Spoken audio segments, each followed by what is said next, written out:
wanakuwa na uvimbe. Hapana, hata sisi wa baba tunaweza tukawa na uvimbe. Chakula chetu cha asili kimepotea.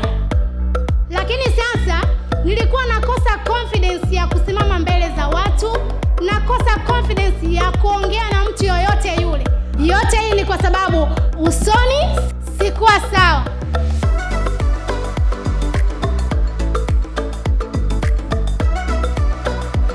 Kwa nini alimwambia hivi?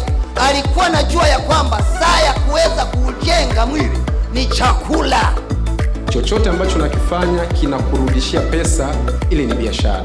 Unaweza ukawa na mtaji mkubwa kwenye biashara, unaweza ukawa na ofisi nzuri sana ambayo ipo location nzuri, lakini kama hauna wateja, maana yake biashara yako itakufa. Maji kutoka hapa kiwandani kwenda kwa mteja, hiyo sio nguvu ya wakala mkubwa, sawa? Sio nguvu ya wakala mdogo, sio nguvu ya msambazaji, wala sio nguvu ya muuzaji wa rejareja.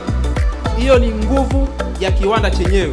Labda una watoto wanasoma shule fulani, lakini wewe ndani yako kama mwanamke unatamani, mimi natamani watoto wangu labda wasome shule ya Kusiime au St. Mary. Lakini kama huna kipato mkononi, unaweza ukamshauri mwanaume kweli awapeleke watoto wako kule akakataa.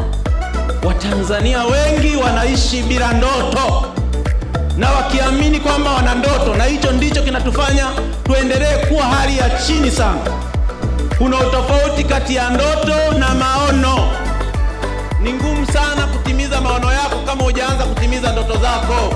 If there is a doctor, government doctor, after 1 month he take his salary only 2 million, and our level 6 distributor, he take much than this doctor.